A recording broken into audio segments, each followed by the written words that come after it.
Kravets. If you have not followed his Triple H horse racing podcast, you're missing out. It's one of the best podcasts in the country.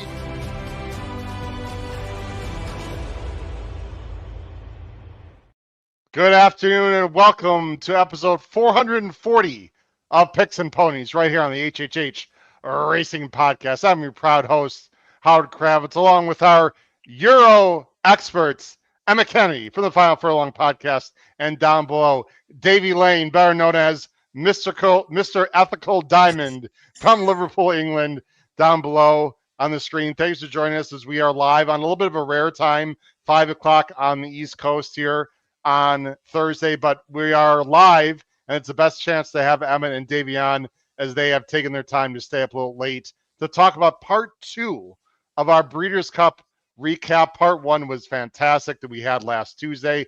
This is part 2, talking about the turf races and the Euros, who won 5 of the 7 Breeders' Cup turf events. No surprise to me, and I'm sure no surprise to the gentleman to my right and below. Please listen to us on Apple Podcasts, Spotify, and Anchor. You can follow us on X at HHH Racing Pod. We've got a fantastic tip sheet, which I will talk about later. Davy Lane has a great tip sheet, which we'll talk about in a little bit. And you can find out all sorts of information about our podcast at hhhracingpodcast.com. Gents, how we doing tonight? Emmet, I'll start with you, who's a stone's throw away from Mr. O'Brien's yard at Ballydoyle. Emmet, how was your Breeders' Cup weekend? It was great. I thoroughly enjoyed it. I was kicking myself that I didn't just blindly follow Davy Lane when he so eloquently explained exactly how Ethical Diamond was going to win the Breeders' Cup Turf. And I actually agreed with him that he could run a big race, but the problem is there was so many horses in that race that you could give a good shout to. But look, from a European perspective, it was brilliant. Willie Mullins, his first ever runner at the Breeders' Cup, is a winner. Just to put it in context, by the way, Willie Mullins is the champion trainer of the United Kingdom in national hunt racing, which is extraordinary because he's Irish, based in Ireland. All of his horses have to ship over from Ireland. He won about £3.2 million in prize money for all of the big races he won throughout the entire season, between the Cheltenham Festival, where he's the leading trainer, the Grand National, where he had the 1, 2, 3. Howard, he ends up winning £2 million sterling in one race in America. 3.2 million for the entire season in England. That's how big the Breeders' Cup is. Aidan O'Brien, obviously, for a brief moment, the standalone winner on his own. The leading trainer on his own. Now, obviously, Bob Baffin has joined him. That's incredible. Donica getting on the score sheet. Oisin Murphy with an incredible daring ride on that horse. Dylan Brown McMonigal was back in the Curragh the next day after winning the turf on what was an incredibly confident ride on Ethical Diamond. And Gazora rounded off a fantastic season for Francois-Henri Gaffard, who's got 13 Group and Grade 1 wins for a season. That's pretty remarkable. He's joined Andre Fabre, the only other French trainer to achieve that. He might be able to beat it if Calandagan goes and wins the Japan Cup, but really, really enjoyable Breeders' Cup. A few kick-me moments afterwards. I was thinking, damn, I could have won an absolute fortune if I played it a little bit more sensibly, but I thoroughly enjoyed it. Yeah, it was fantastic. I wish Gaffard won another race, but we'll talk about that one. I played another Gaffard horse that I really, really, really could have used in our $10,000 buy-in Breeders' Cup betting challenge contest. But we'll get to that in a little bit. Davey, how was your Breeders' Cup? I'll tell you what, my friend. Yeah. We'll get to Ethical Diamond a little bit later. Because you gave that roughie a real shot on this show. But in general, how the betting go for you for the Breeders' Cup in terms of the turf races and the Euros? Yeah, I made a bit of a modest profit, but I could have hit it. I could have made a lot more if I'd played things a little differently. And apologies for having a bit of a lisp during the last show. I was on some medicine causing severe muscle weakness and affecting my voice. Not so tonight. So finally got a clear voice.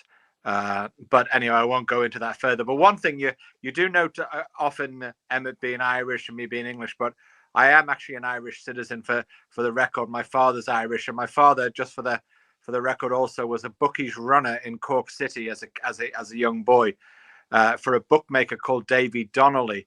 And Emmet would know the Donnelly people who have the black and yellow checks in the National Hunt game. They're the ancestors of Davy Donnelly. So shout out Sir Gino. There you go, exactly. So my roots are from the Emerald Isle in more ways than one. Anyway, we'll move on. But I could have hit it out the park, but I've been very busy punting in this week of the Australian Melbourne Spring, which is hot right now. Derby Day on Saturday, Melbourne Cup Tuesday, Oaks Day Thursday, and Saturday, the Championship Day. So my focus is on that at the moment. I love it. Well, Davey, you gave us great intel, and we understand. And we had some technical issues on our previous show. That's totally on me. It was not on Emmet or Davey. We got it all worked out, guys. We have there were 7 Breeders' Cup turf races. We're really only going to talk about 5 of them. We're not going to talk about the Breeders' Cup Juvenile Turf Sprint, which was won by Sci-Fair very nicely, an American, and we're also not going to talk about the Breeders' Cup sprint on Saturday because, of course, everyone knows all the European sprinters are rubbish and have no chance to win. And the best one, Arizona Blaze, scratched anyway.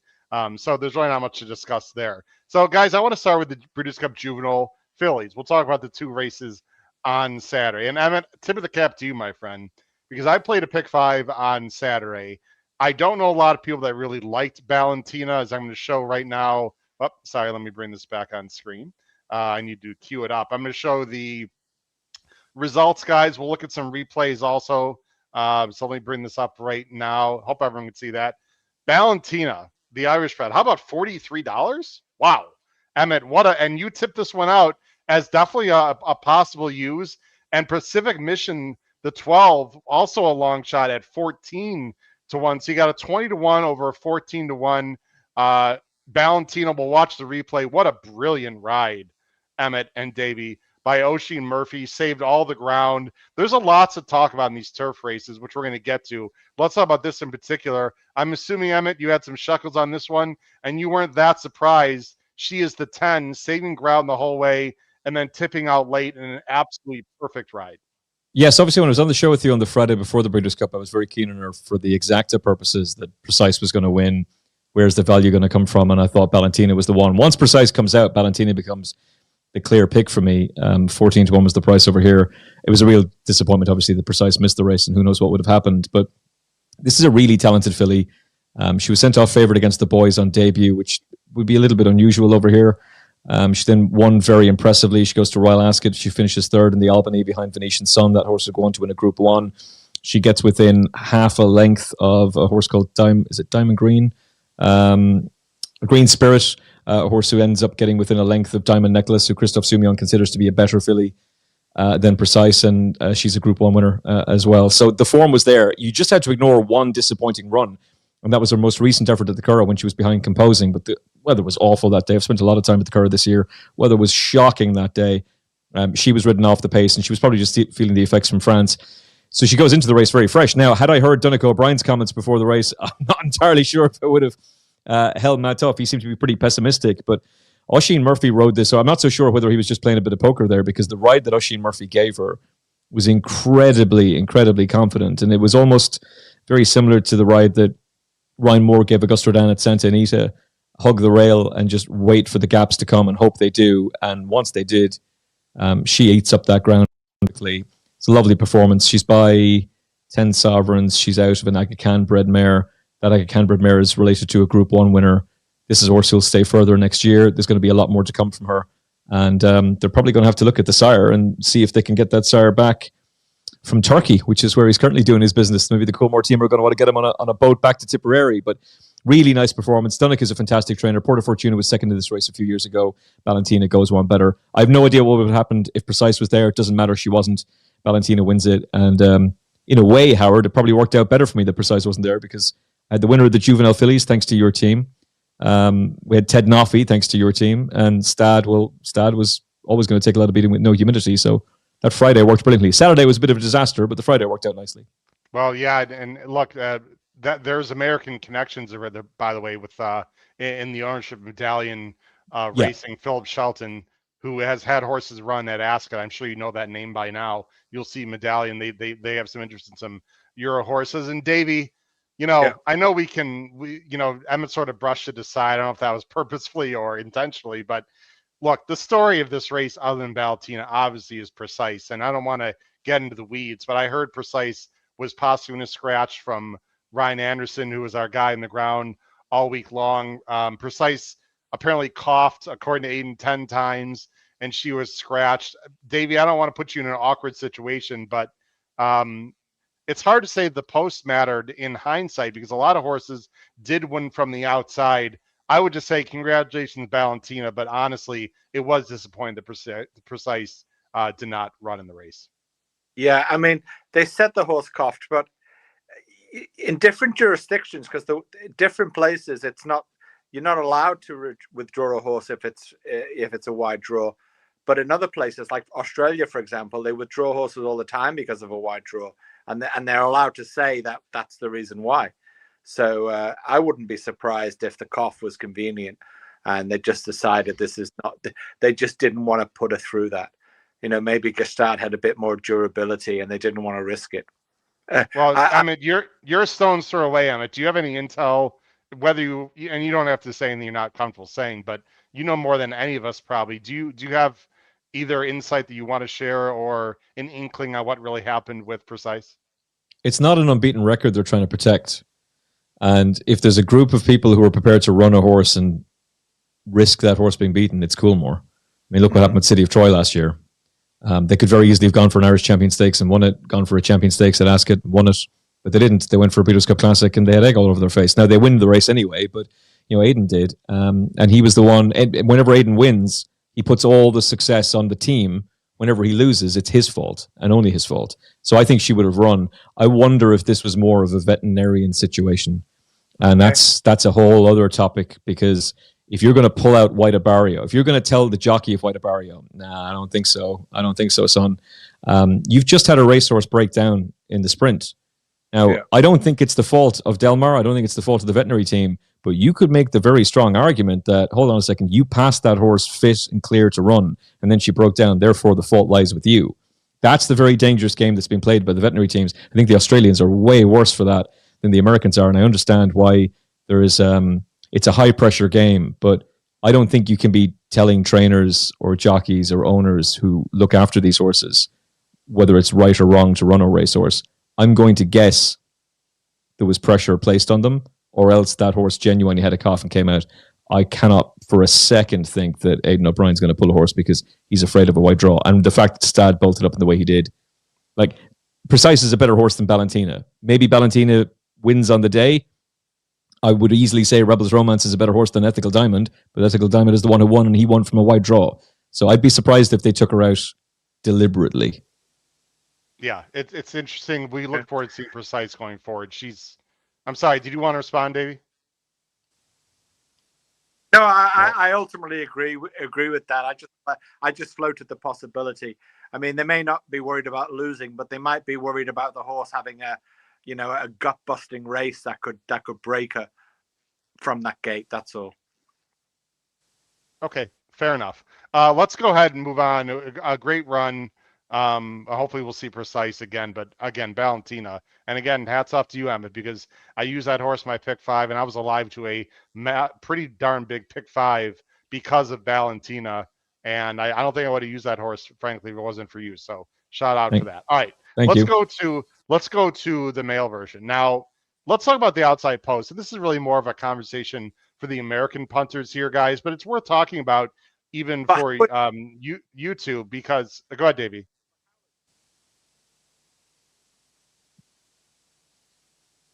Go ahead, Davey. Did you say something?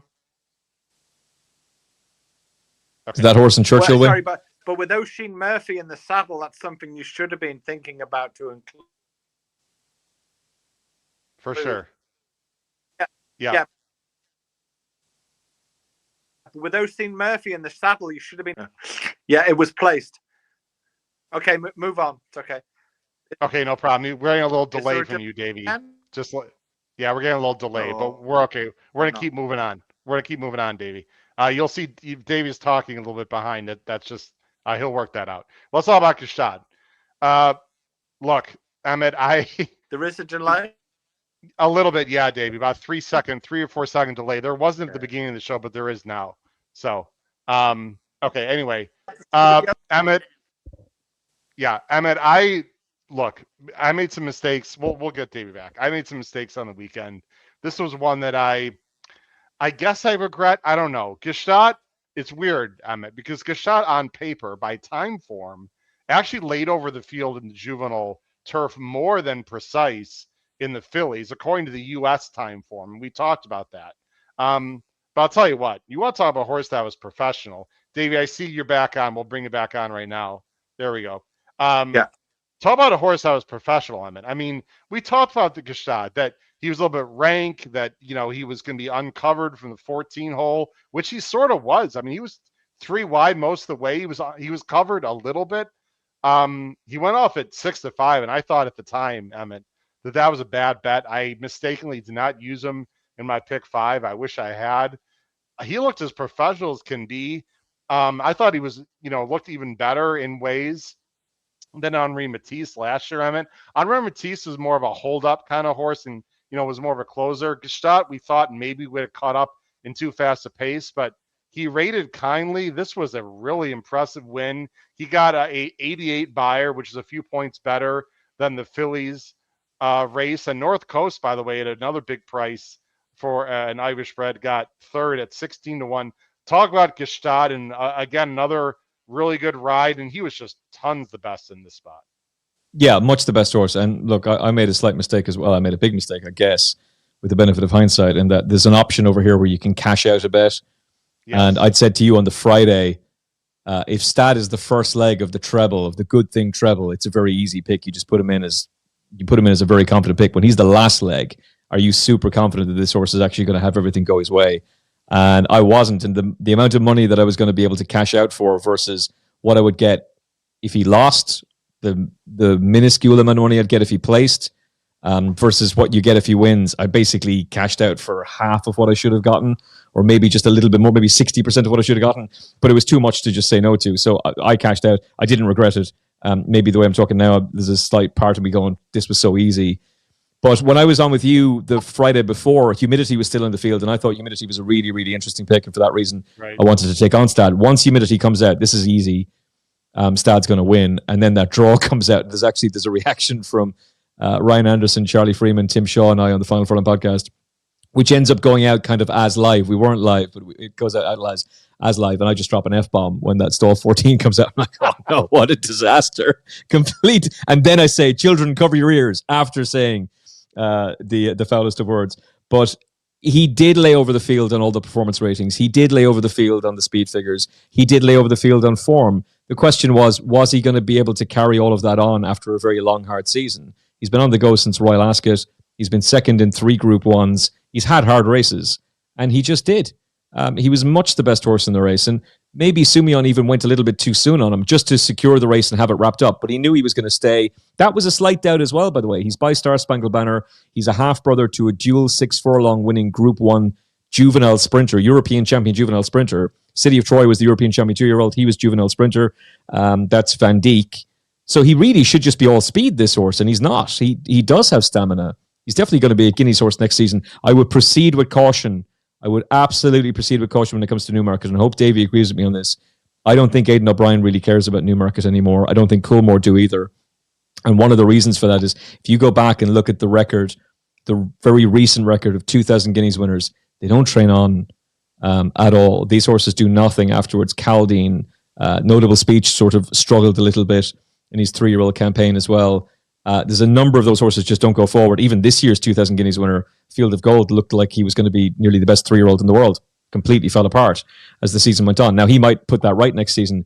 I think Aidan O'Brien is much more interested in having his horses ready for the French 2,000 Guineas, the Irish 2,000 Guineas, specifically the St. James's Palace Stakes at Royal Ascot. That's where he really wants, that's where Coolmore want big wins, because the Americans are watching Royal Ascot as well. The Australians, the eyes of the world are on those meetings. And then you can have the horses still ready for the Breeders' Cup. Whereas if they're revved up and ready to go at Newmarket, you're probably sacrificing the end of the season, and the Breeders' Cup is just too important to them. So I wouldn't be interested in him for Newmarket, but I'd be very interested in him for France, and particularly interested in him for the Breeders' Cup Mile next year. Yeah, interesting. I mean, Davey, how far do you think he's going to get every chance to run in the Classics if they choose that? He did only win by a length. He looks like a big, robust, but I don't see like really long extending strides. Now he's only a 2-year-old, and maybe you guys have better, you know, I pride myself on and Davey on the visual, even whether it's a Euro, an Australian, who cares? He doesn't scream out to me 12 furlongs, Davey. Not at all. And to add to what Emmet was saying, that I think also the third leg of the British Triple Crown is a dead duck as well these days. So Completely. it becomes the Derby, Epsom, it becomes Royal Ascot, and it becomes all of these international races that we are now getting connected to. And whether that be races in the States, be it at Keeneland, be it at these Breeders' Cups, Hong Kong, Saudi, Dubai, this is where the money is to be made, and this is where the prestige is just as equal. I mean, there's no disrespect, but there's no prestige in Doncaster on a wet day in mid-September, or on a wet day in Newmarket in the first week of May. Yeah. It slipped away. So the game's changed. Well, just to say very briefly, Aidan O'Brien has the winningmost trainer in the history of the 2,000 guineas and the 1,000 guineas. He's already done it. There's no more worlds to conquer with that race, and there's very little to be gained unless they've got an endless supply of 2-year-olds. I don't think it used to be, Howard, that Aidan's juveniles, specifically for the guineas, would be trained a couple of months beforehand separately to be ready for Newmarket. I don't think they do that anymore. Yeah, it's fascinating to hear this, and for someone like me, guys, who doesn't know European racing as much as you do, but I'm always willing to learn and want to know more. This is such valuable intel. I really hope people, that if you're not watching live, again, it's a little bit of odd time of the day here in the States live, watch the replay of this, because you can file this away for all that intel for next year when you bet the big races over in Europe, or whether it be Saudi or Dubai or whatnot. Guys, one thing I want to mention to everyone, I don't know if you have an opinion on this or not, but I'll be very brief. We were very negative on these outside posts, and Emmet, we talked about Del Mar quite a bit. I think what happened and I'd like to hear your guys' opinion.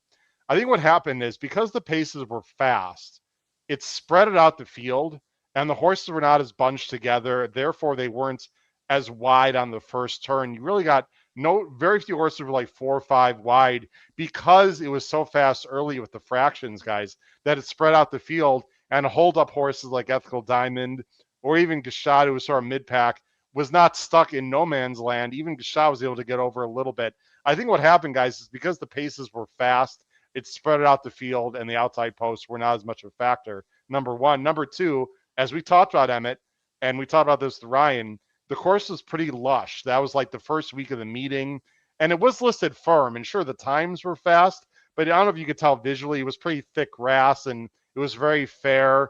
And, they were kicking up a few clods.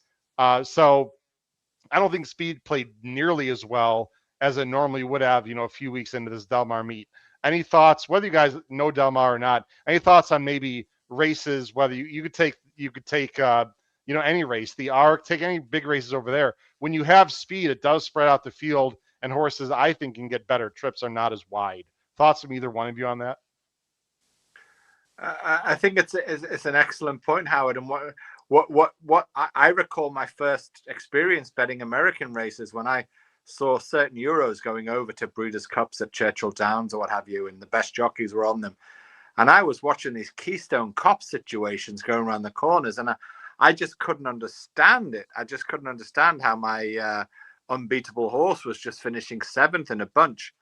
And it was because of slow pace, Keystone Cops, corners, tight corners, and me as a neophyte of American racing at the time, having no sense of how tight these turns were, it was maybe a bit of a stroke of luck that there were paces to run into.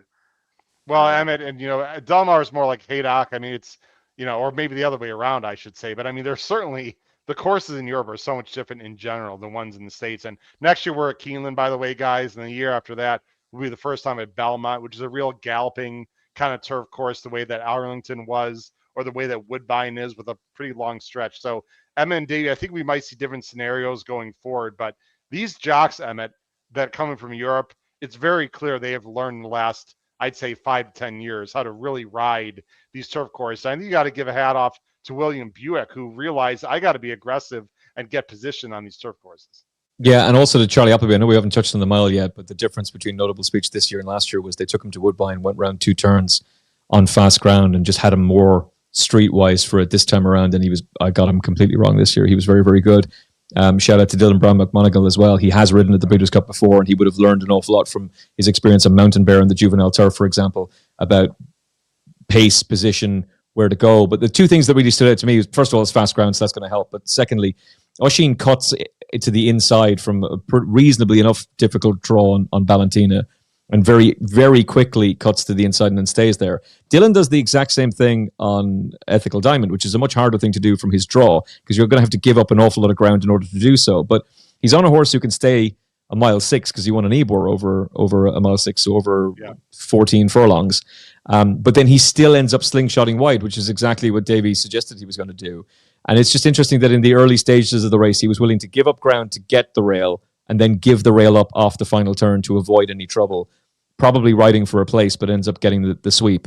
So there was a combination maybe of bravery and more tactical nous, whereas I would say some of the jockeys who were going over there in the early 2000s, I'll refrain from mentioning who I'm thinking of, but there were a couple that they're not suited to it. They're suited to the straight mile at Ascot. They're not suited to the tight turning tracks at Del Mar and Santa Anita, where you've got to be brave and bide your time. The other thing, Emmet, is you're looking at modern sports people, where the soccer players, American football jockeys, comparing them from now to say 30 years ago, they might have had raw talent, but a lot of these guys would go over, they'd have a drink, they would, they'd have no laptops, they wouldn't be watching film of previous races at Del Mar, they wouldn't have a clue. Yeah. And now you can bet Oisin Murphy, all right, he might have a little tipple and a cigar, but he's got his laptop out and he's watching dozens of races at these tracks. He knows how it plays, and that's there would be very, if you ever get the opportunity to talk to him, there's very few people who understand pace, position, pedigrees, form of all of his rivals. He can talk to you about the in-depth form of the Japanese horses. He could have talked to you about the in-depth form of all of the American horses as well. He would know every single race he was riding in, like encyclopedic knowledge. It's really quite frightening what Oisin knows. Yeah. And Davy's right. That wouldn't have been an option 20 years ago. For sure, because there's more technology and more available. And the other thing is, I started a international tip sheet here with the guys, but I started as a sort of a blog in the first few months of the start of this year, when Oisin Murphy was riding in India, and I was picking his horses in January and February in India, and he knows their pedigrees and he knows their tracks. So, and it shows you he's a modern professional sportsman. 365 days a year, all over the world. Yeah, and he does show jumping. Davy's tip sheet, sort of the motto is "Follow the jockey." Emmet, the tip sheet that he does for us for our, and I'll send it to you, by the way. And he's exactly right.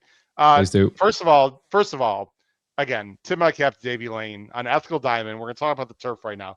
Davy, I got a bunch of emails, I got texts, I got on X, mainly positive, like what a pick. I also got some like, how does a jumper win? Check for drugs. How does the jumper win the? Let me tell you something, ladies and gentlemen.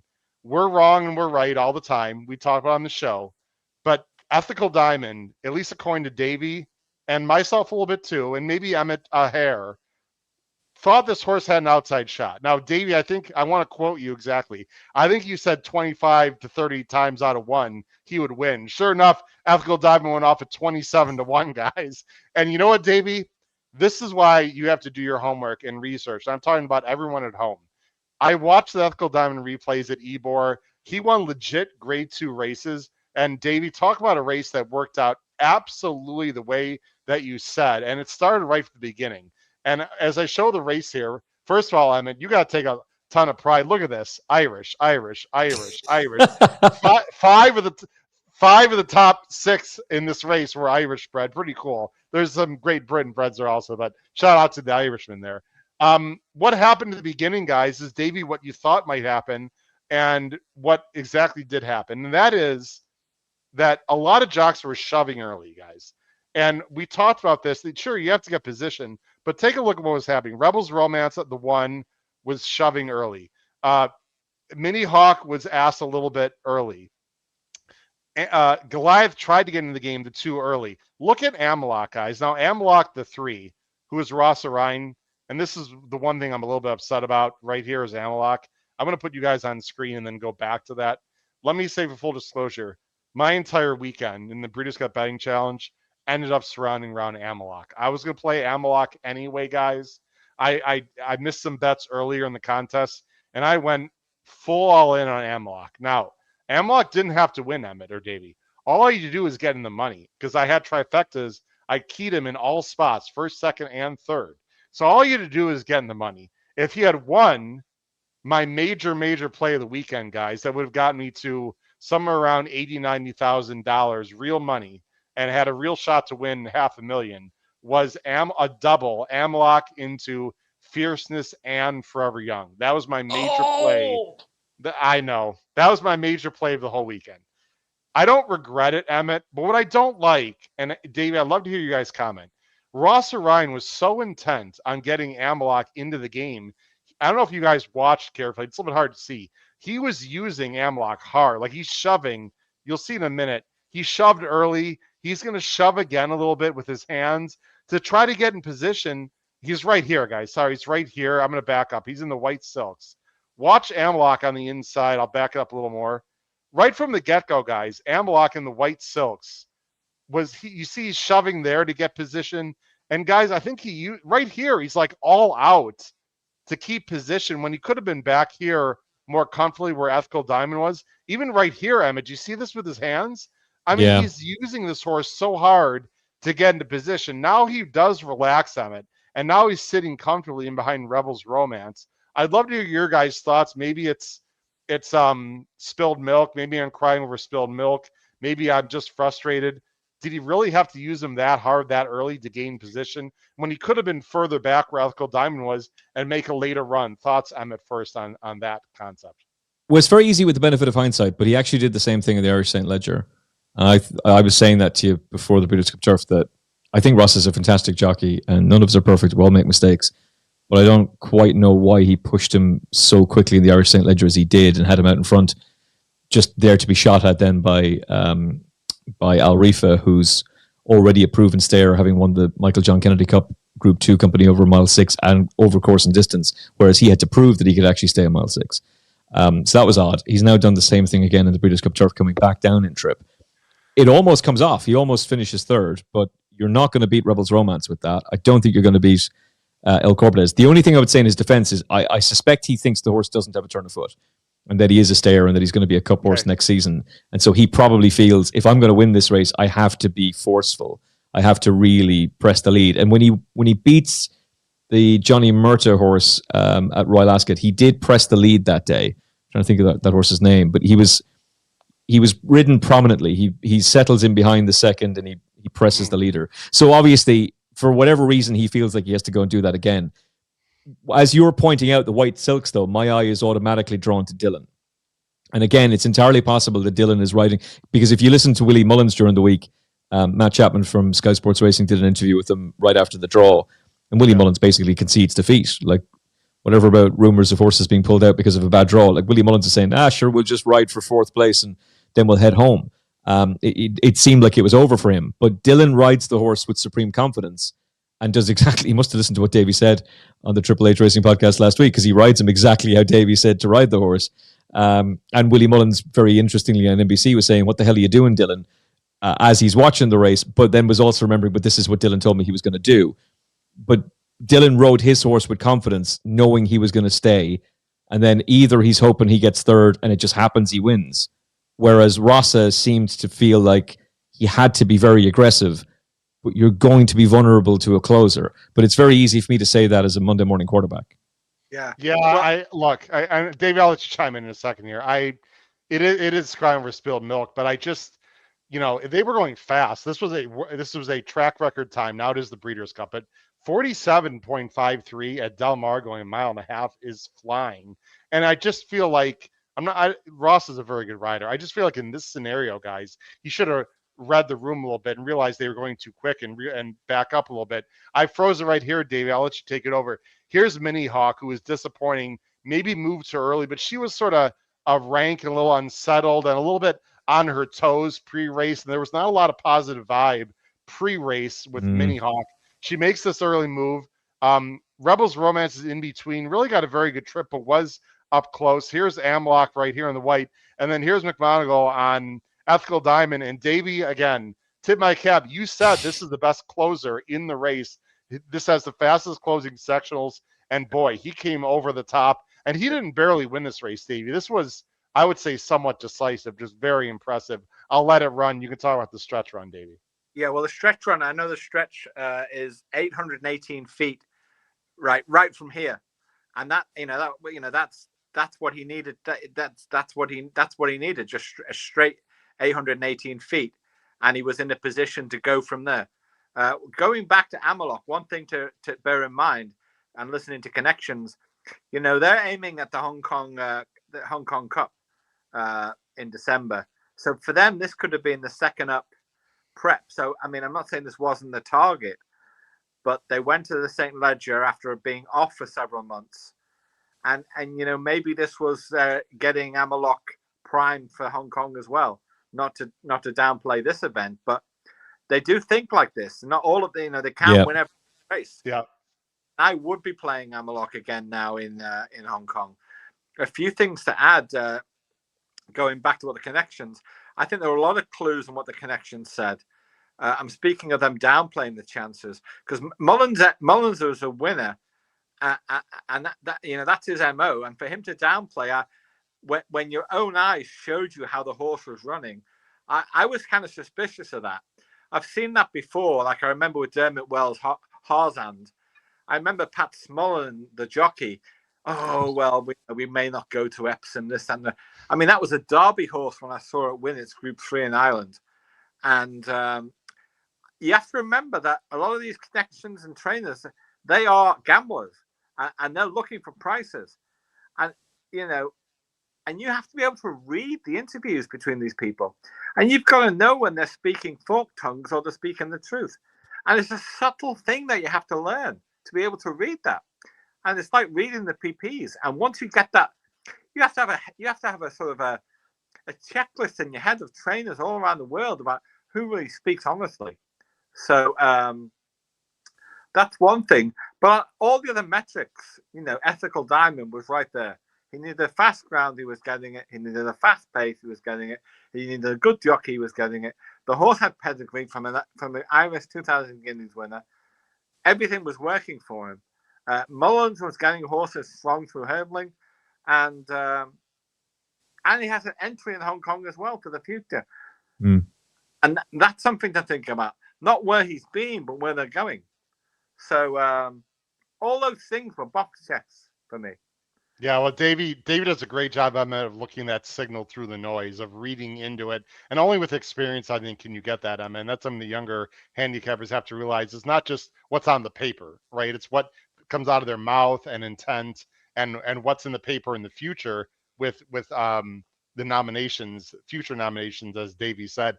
Emmet, the other thing, and we'll move on because we had two more races to talk about. I just wish I had the cojones, man. I mean, I could have easily dropped 200-300 to win on this horse and be alive in the BCBC contest, or at least have him on the side.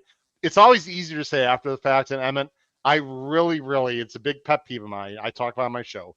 Red boarding, if you don't know, people, that's saying something after the fact. Like, see, I told you so. That bothers me more than anything. Like, oh, sure, I'm sure I had £100 on Ethical Diamond after the fact. Davy Lane, this is not after the fact. We talked about this horse before the race, but you know what, Emmet? When you're facing Mini Hawk, Rebels Romance, Amelot, man, it's just hard to actually go for it on a horse that just didn't look in your mind like that horse can win. Saying it and doing it on a bet is two different things. Well, I had no interest in the horse until Davy started talking him up, and then I suddenly I actually agreed with Davy. I thought, actually, you know what, I'm going to use him in an exotic of some kind. I'm not saying I would have backed him, but the second the draw comes out, draw a line under, but it's over. Forget about it. And to be fair, Davy kept the faith with him. I'd become obsessed with Goliath, and I couldn't quite get out of my head the horse actually that he beat, Dubai Honor, then finishes second to Convergent. Convergent's going to run in a Group 1 on Saturday in Germany. He'll win it, by the way. He'll be an even money shot and he'll win that race. But I really liked that performance in Germany the last day, and I became obsessed with that performance and the fact that he buried Rebels Romance in a King George a year ago, and I could no longer see the logic with which Davy was saying. And sometimes that happens to you as well. You just become trapped where you've seen a racehorse or you've seen it in a certain way and you don't want to see anything else, and that's it. And that's what happened to me with the race. It can be very, very, we call it after timing, where you blow the trumpet afterwards and so tell everybody how great you are. I don't really know how Davy did it, but he explained it with great logic. I don't know how he managed to keep the faith when the wide draw comes out as well, but it was a sensational pick. Well, they all went too early. I mean, it was textbook, exactly what Davy said. They went too early, they went too fast, and he made the last late run. Last thing I'll say, I want Amalak a lot more going forward than El Cordobas. I know El Cordobas beat Amalak in the race we just watched, and El Cordobas is a nice horse, but he was never winning that race. He sort of picked up the pieces late, while Amalak and That's exactly what he did. Rebels Romance, Emmet and Davy ran massive. He was up close to that fast pace. Him and Amalak were the only ones that were up close that really finished at all. Tip of the cap to what a warrior. Rebels Romance just didn't quite win the race, but again, ran a huge second. All right, guys. Actually, last question. Of all the horses we've talked about, either one of you, who do you fancy most, or who do you think we might see in Dubai and Saudi in the spring? Of the horses Ethical Diamond. I think, because I'm pretty sure that's a win and you're in for the Dubai Shima Classic, and that race should suit him perfectly. So had he not won this race, he probably would have been prepped for a champion hurdle or something along those lines at the Cheltenham Festival, but it's going to be all Dubai now, baby. So I would imagine that they'll be aiming for that with him. Just on Mini Hawk, I think she's a fantastic filly, and I'm really looking forward to seeing what she can do next season. I don't think she would have won the filly in Mare Turf. I don't think it would have really mattered. She just seemed like she was a little bit over the top. She was over the top. I thought she was over the top. Now, I know some people think that Andy Sterling was saying that it was a terrible ride from Sumion. I'm not so sure I buy into that. I think the reason that Sumion did what he did is I don't think she has a turn of foot. I think she does have a turn of foot, but not a potent one for a track like Del Mar. And it just became a little bit exposed. I think she's a classy stamina horse. She's very, very good, and she might win the Arc next year. But I don't think she's going to be suited to a Breeders' Cup turf. Rebels Romance carried out in the Shield. What a hero of a horse. It's great they're going to bring him back next year. Davey? Yeah, I'm actually going to turn this into a US turf horse that I'm interested in. And that's She's So Spicy. And what I found interesting is they did ship to Royal Ascot. They have talked about going abroad. Now, what I think the narrative should be after this race should be the sort of Seabiscuit War Admiral moment, where we want Kai Rising of the Everest and the American sprinter from the American Championships to meet in Hong Kong next month. That's what I want to hear one day with Mr. Anderson in the DRF saying, "Oh, it's on." And to me, that's the kind of old school match race we really, really need. Irad Ortiz goes to Hong Kong. She's So Spicy. Zach Purton. Kai Rising, boom. That's what I want. But I haven't read anything about that. But that's what I take out of the turf races of the American horses, because that was very impressive. But She's So Spicy was really good. I should bring this up again from Don Allen. I know you saw it, Davey. I'll be in the UK next summer. If I see Davey, I'm buying him a huge fish and chips. There you go. What? Buy him a bottle of champagne as well. Pints. Yeah, I mean, come on, just fish and chips. I mean, all right. Well, Don, if you really want, you can email me and I can get you Davey's email if Davey's willing to give it to you, and we could actually make that happen. So we might hold Don to that. All right, guys, 2 more races. Let's go. Let's a little bit quickly here. Notable speech. Emmett, honestly, you were a little bit against. Davey, you were, I think, massively in between. And you know, I couldn't decide what to do with him. I'm going to be honest here, but I'll tell you what. This was a masterclass ride by William Buick. He's clearly got this horse in fine form at Appleby. When he won at Woodbine, Emmett, let's face it, that was a weak group, although he did it well. This was a carbon copy. He saved ground. Your horse, Davey, One Stripe, who you were a little bit interested in at 50 to 1, did go to the lead. I'm sure he gave you a bit of a thrill there. Obviously, ended up, I think, finishing last, but at least what a horse showed 6.5 furlongs, and it was it ran out of gas, but it shipped. You know, it's been in quarantine for a long time, and I wouldn't sleep on that horse going forward.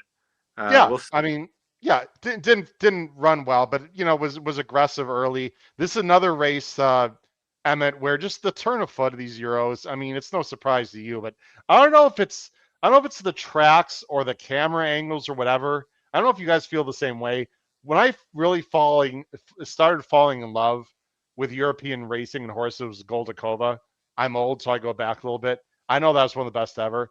Her turn of foot at San Anita in the American tracks was like jaw dropping. We're like, the horse just goes from like 25 to 40 miles an hour, like in an absolute snap. Watching Notable Speech, I feel the same way. I'm not saying Notable Speech, Emmet, is as quality as Goldakova, but boy, when this horse is good, he has a massive turn of foot. And like I said, we'll watch the stretch, a masterclass ride up the rail by William Buick. Yeah, some of the American turf horses are a little bit like Priuses. They're really nice, and they've got, there's a bit of speed, and then along comes a Mercedes-Benz, like Notable Speech, and Goldakova for that matter. Like, these horses are just bred for speed. They're bred for class, and they're bred for the turf as well, and they can handle fast ground. This is a great training performance from Charlie Appleby. He's got an incredible record at the Breeders' Cup Mile. Is it four of the last 5 he's now won? And to come back a year later with a horse who was beaten in it, who really seemingly just seemed to be outclassed on the day with no real excuse. That was my problem with Notable Speech. He won at 2,000 guineas, which with the benefit of hindsight was crap. He wins the Sussex Stakes with the benefit of hindsight. That was awful. He beat Maljoom. Rosalian came out with an injury. Henry Longfellow gets beaten. He was sent off favourite for the race, and Henry Longfellow did nothing really after finishing second to Rosalian in the St. James's Palace Stakes. Like, that form just didn't really amount to a whole lot. And every time he ran this season and he got beaten, there was always an excuse. Oh, the next day. But the brilliance about Charlie Appleby is that I think he's been training him for this race all along, and he learned the lesson of last year, which was sometimes you can't just take a European turf horse that has that class and has they're fighting superior opposition in Europe and then taking on, with the greatest of respect, inferior ones in America.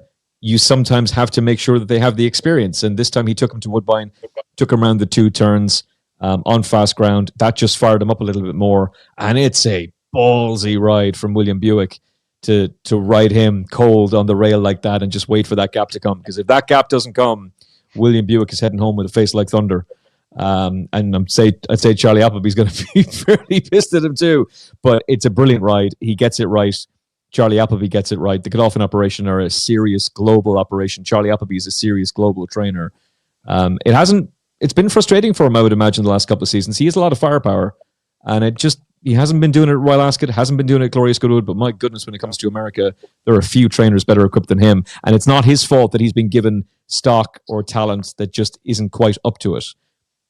Aidan O'Brien gets incredible. He has not been quite as good in America in the last 18 months. No, that's a good point too. 3 or 4 years ago, he was just winning everything. It was completely embarrassing. In 2024, he actually didn't have a great year. And this year, he chose Emmet and Davy purposely not to run very many Godolphin horses in the United States, which was interesting for a lot of us here. But Notable Speech just has a certain turn of foot that's just incredible. I think he tipped his cap in the Davy race, right? In the Prix-Jacques Leroy, when he lost to your favorite horse, Diego Velasquez. You could see he was starting to turn his form around. And Davy, another horse I do want to give credit to is the Lion in Winter, who got a very good trip, ran well. What's your thoughts on the Lion Winner? Finished third here, Davy. Was not beating Notable Speech, but ran very credibly. Yeah, it's clearly a horse that is recovering from a bad injury. I'm about to run out of phone battery, so just allow me to to shuffle. That's why I'm shuffling around. I'm trying to power up here. So, well, I'll just briefly take the Lion in Winter if you want. Georgia Cox, who's a former jockey, she's a Breeders' Cup work rider as well. She's brilliant. Georgia's a class act, and she'd be a good get for your show as well. She has a statistic about See the Stars progeny that won a group race as a 2-year-old. It's like 2 of them have actually gone on to win a group race afterwards at all. It's very, very rare for them to do it. So that's a slight concern. I think See the Stars will break that trend. The Lion in Winter will break that trend. He had ringworm at the beginning of the season, and you could still see the effects and the scars of that on him when he made his belated return in the Dante, which is a Derby trial. He gets beaten in that race, but he was sent off an odds-on favourite for it, despite the fact that he clearly had physical issues. He's then very well fancied for the Derby, despite the fact he ends up being Aidan O'Brien's third string. Colin Keane rides, Ryan Moore rides, Delacroix, who would go on to win 2 Group 1s. Wayne Lordan chooses Lambourne, who wins the race. Then they drop him back in trip to between 6.5 furlongs and 7 furlongs. And it's just been, I think, almost a season along the lines of Dylan Thomas and Duke of Marmalade, in the sense that they're middle distance horses, but you're almost sacrificing the 3-year-old campaign because you're just trying to get them to learn. And I know Dylan Thomas won an Irish Derby, but Duke of Marmalade was almost being deployed as a pacemaker before becoming a multiple Group 1 winner as a 4-year-old. And I think that's going to happen with the Line in Winter. He might get beaten by Notable Speech in the Lock-in Stakes over a mile at the beginning of the season, because that's a race that Charlie's got a good record in.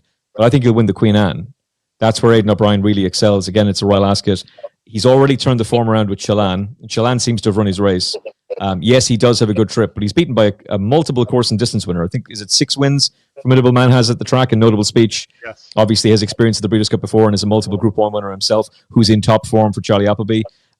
Given an interrupted preparation, given an interrupted season, this horse, I think, will win the Queen Anne next year. And then it will be interesting to see what he can do against the 3-year-olds. But I would imagine it'll be him and Stad are the 2 horses they'll be aiming at the Breeders' Cup Mile next season. And I wouldn't be at all surprised if the Line of Winter takes it out. Interesting. Jonquil, a little disappointing, Davy. I know they sent Cure out from the outside.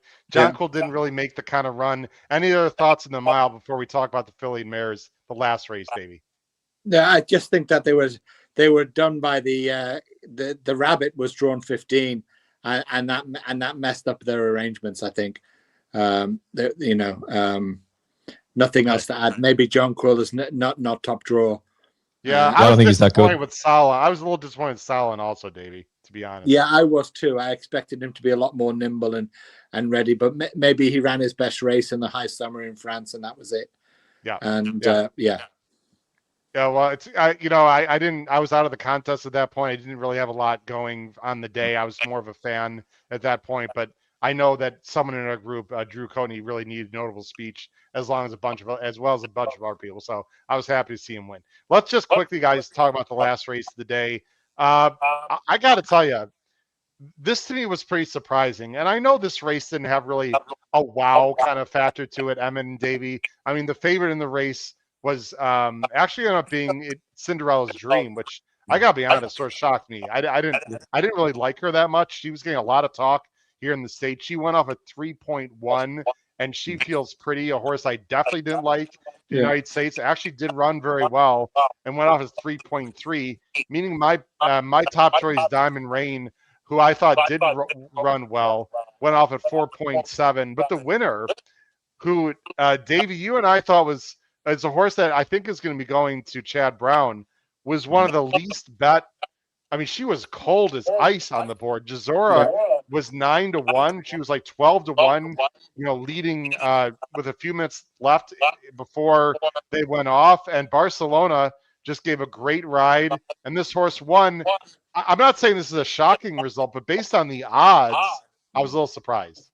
Well, just based on the board, I mean, Jazora was a classic winning horse, right? So, but it was a weak Diane. I think most people were assuming that this horse was going to Brown and that it would end up in these random 5-runner Group 2s in Aqueduct over the course of next year, and whoop-de-doo. And I think people were surprised by the horse doing so good. I certainly was. And I don't know. I don't know. I didn't like the horse earlier in the year either. I think I had another horse running against it on the tip sheet in the summer, and I discounted it. So you get into these moments with horses that you get locked into an opinion, don't you? And I was always against Jazora. Emmet, do people just underestimate the French form as you see the Brant Green Silks about to take the lead in the stretch?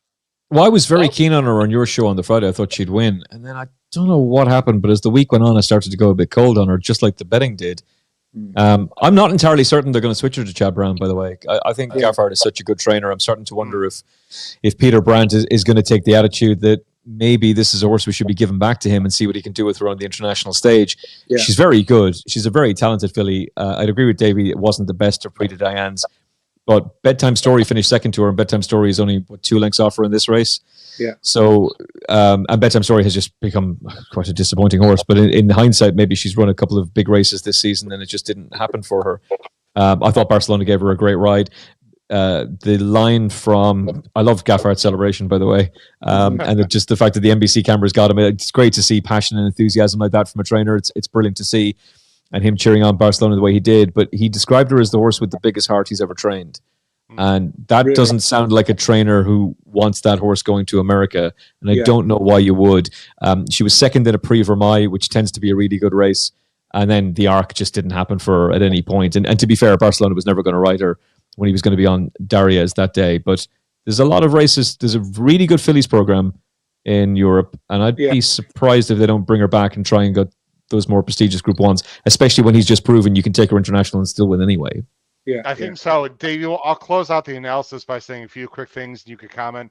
I thought Diamond Rain ran well, but Diamond Rain, Emma and Davey, she looks like a big striding horse. I'm not sure Del Mar suited her. It took her a while to get going in the stretch, and she just doesn't have that turn of foot, which is why I think she ran very well at Woodbine, Davey. When she did almost run down, She Feels Pretty. I think Diamond Rain needs a long stretch, and she's a real galloper. I like her.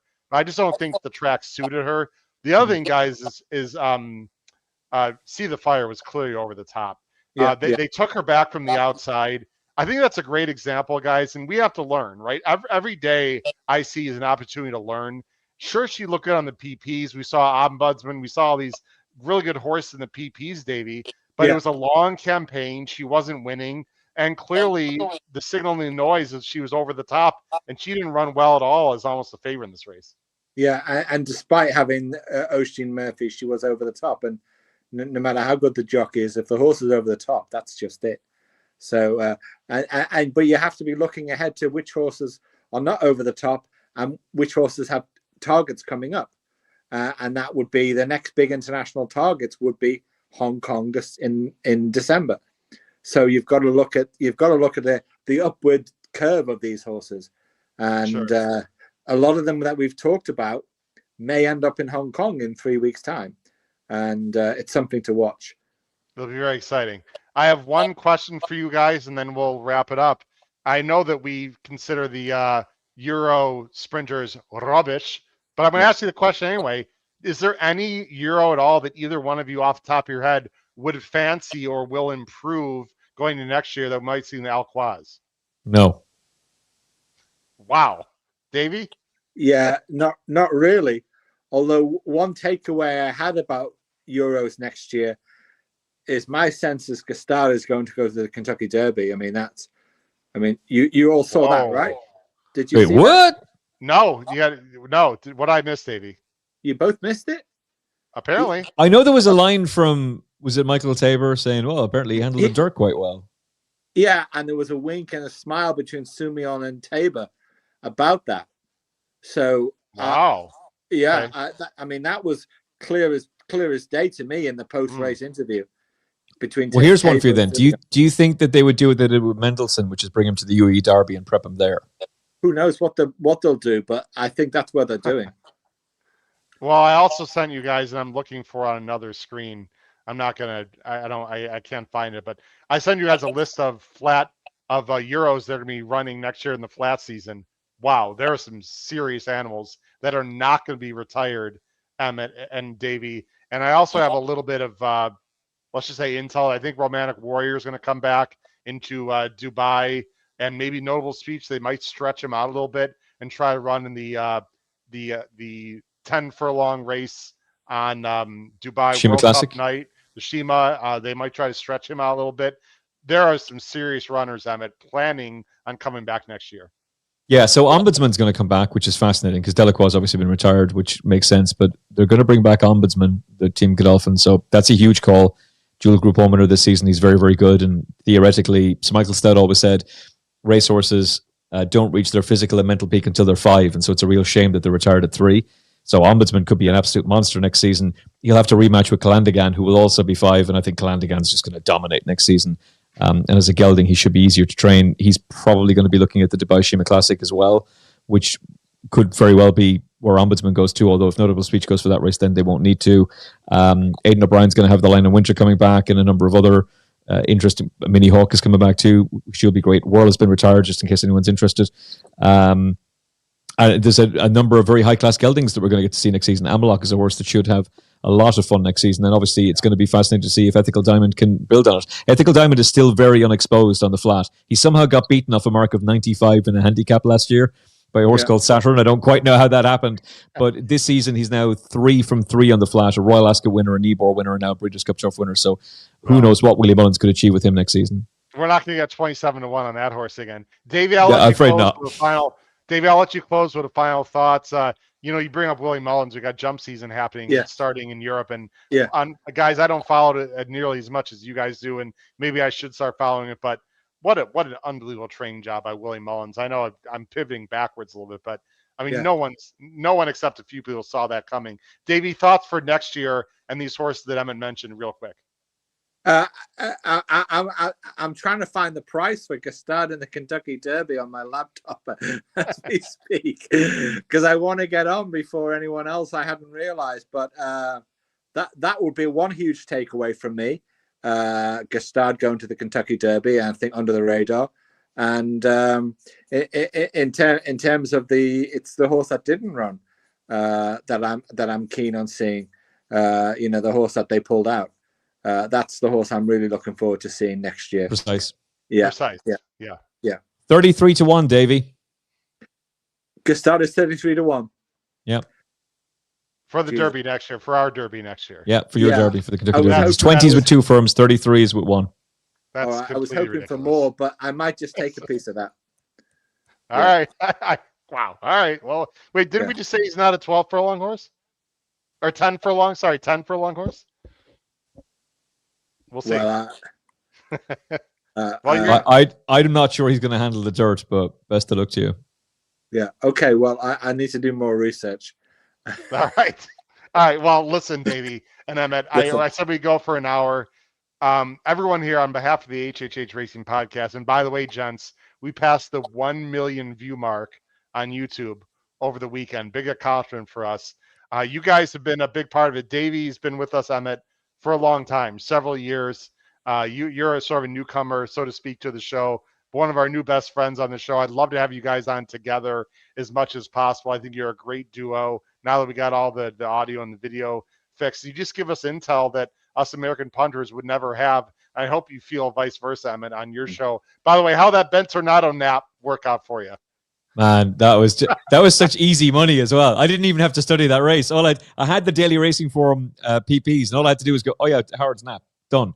That was such a great pick. Well done. Thank you very much for that. Well, you're welcome. He was 8-5. It was nothing special, but I did get 4-1 through Davey, right, Davey? You can confirm. Yeah, that's right. One thing, Howard, that horse was double figures. Right at when it won prior. Was it Santa Anita? Where did it win? Churchill. He won his prep at Churchill. Yeah, he was double figures.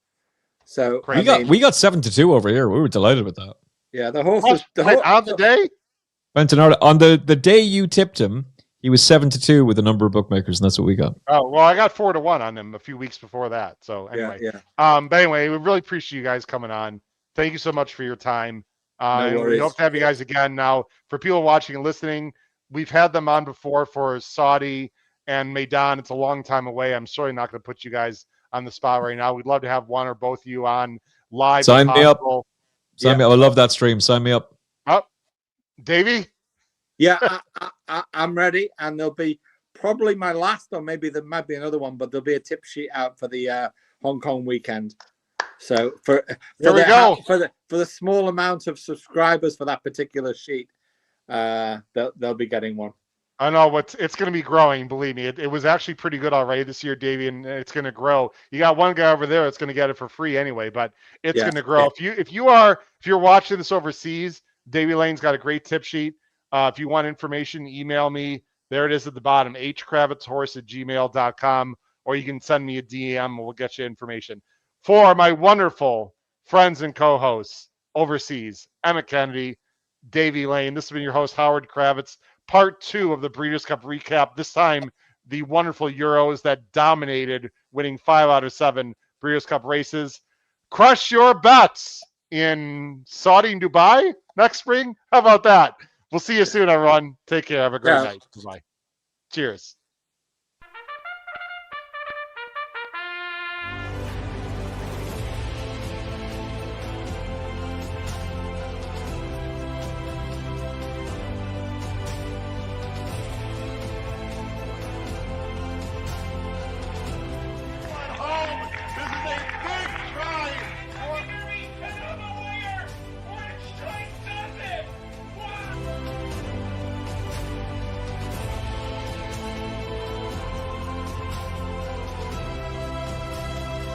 Howard Kravets, if you have not followed his Triple H horse racing podcast, you're missing out. It's one of the best podcasts in the country.